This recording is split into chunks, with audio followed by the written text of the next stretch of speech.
Two Theories of Prices by Eric Tymoigne. Last May, John T. Harvey wrote a wonderful post about the quantity theory of money.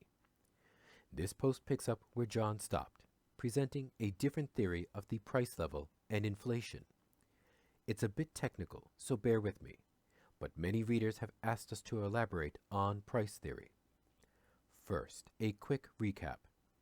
The quantity theory of money starts with the identity MV is equivalent to PQ, where M equals the money supply, V equals the velocity of money, P equals the price level, and Q equals the quantity of output. Fisher's version is broader and includes all transactions T. The identity is a tautology. It just says that the amount of transactions on goods and services, PQ, is equal to the amount of financial transactions needed to complete those transactions. To get a theory of price, the quantity theory of money, one must make some assumptions about each variable. The quantity theory of money assumes that M is constant or grows at a constant rate and is controlled by the central bank through a money multiplier. V is constant. Q is constant at its full employment level, QFE, or grows at its natural rate, GN. Given this set of assumptions, we get, note the equality sign to signal causality. P equals MV divided by QFE. Or in terms of the growth rate, V is constant, so its growth rate is 0. GP equals GM minus GN. The rate of price level growth equals the rate of money supply growth minus the natural rate of economic growth. This is the quantity theory of money, which holds that price changes, inflation and deflation, have monetary origins.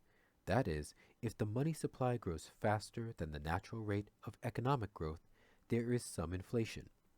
For example, if GM, the rate of money supply growth, is equal to 2%, and GN, the natural rate of economic growth, equals 1%, then GP, the rate of price level growth, equals 1%. If the central bank increases the money supply, then inflation rises. John's post explains the problems with this theory. M is endogenous, V is not constant, and the economy is rarely at full employment. If you want to know more, you should read John's post. Let's move to an alternative theory of the price level and inflation by starting with another identity based on macroeconomic accounting. PQ is equivalent to W plus U. This is the income approach to GDP used by the Bureau of Economic Analysis. It says that nominal GDP, PQ, is the sum of all incomes. For simplicity, there are only two incomes: wage bill, W, and gross profit, U. Both are measured before tax. Let's divide by Q on each side. P is equivalent to W divided by Q plus U divided by Q.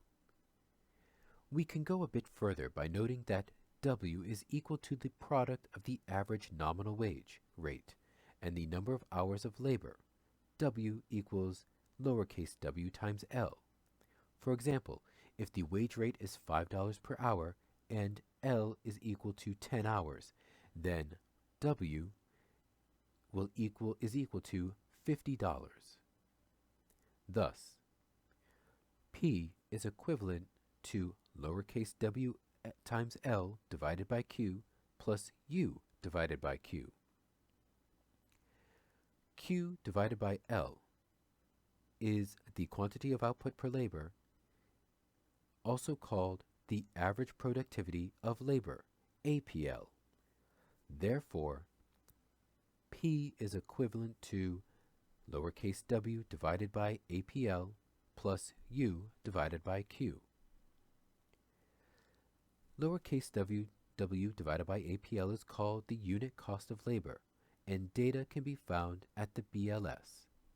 The term U divided by Q will be interpreted in a bit later. Okay, let's stop a bit here. For the moment, all we have done is rearrange terms. We have not proposed a theory, that is, a causal relationship, a causal explanation that provides behavioral assumptions about the variables. Here they are. The economy is not at full employment, and Q, economic growth, changes in function of expected aggregate demand. This is Keynes's theory of effective demand. Lowercase w is set in a bargaining process that depends on the relative power of workers. The conflict claim theory of distribution underlies this hypothesis. U, the nominal level of aggregate profit, depends on aggregate demand. Kalecki's theory of profit underlies this hypothesis. APL, the average productivity of labor, moves in function of the needs of the economy and the state of the economy. Thus we have P equals lowercase w divided by APL plus U divided by Q.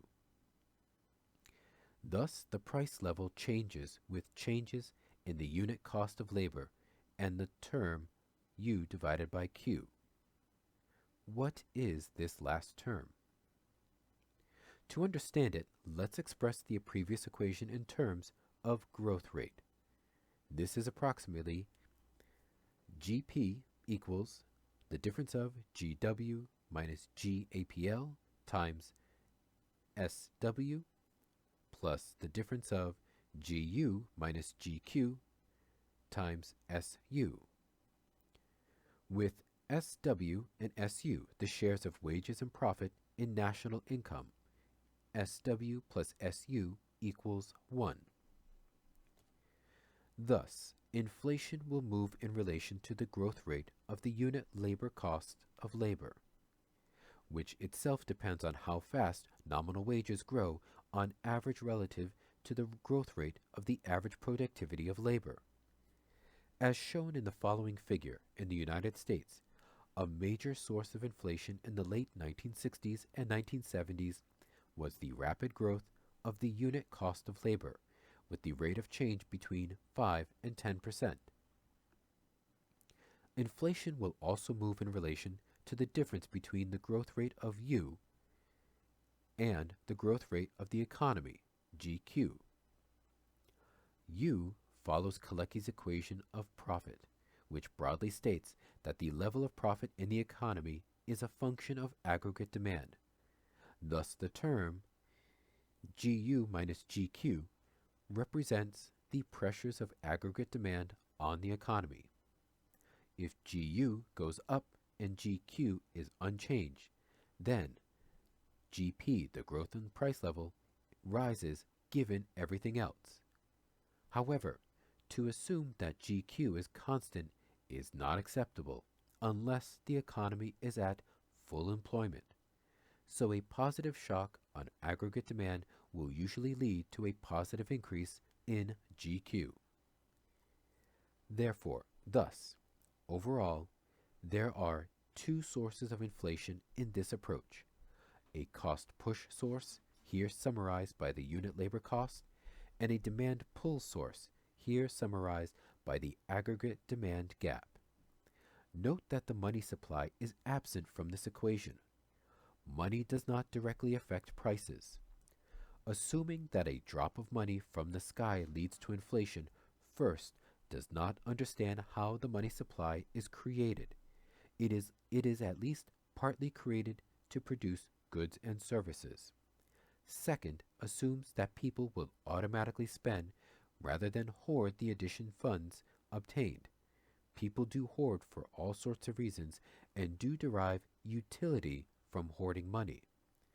Third, assumes that the economic output cannot respond to additional demand. If more people suddenly go to the store, producers usually produce more rather than raise prices. Output is not a fixed pie that involves allocation to one group at the expense of another group. The size of the pie increases and decreases with the number of people demanding pie. A version of this theory has been used in many different models that have endogenous money, liquidity preference, demand-led theory of output, and other non-mainstream characteristics. Godley's and Lavoie's Monetary Economics, as well as Lavoie's Foundation of Post-Keynesian Economics, are good books to get more modeling. Of course, modern mainstream monetary economics is rejected in those books. Income effect dominates over substitution effect.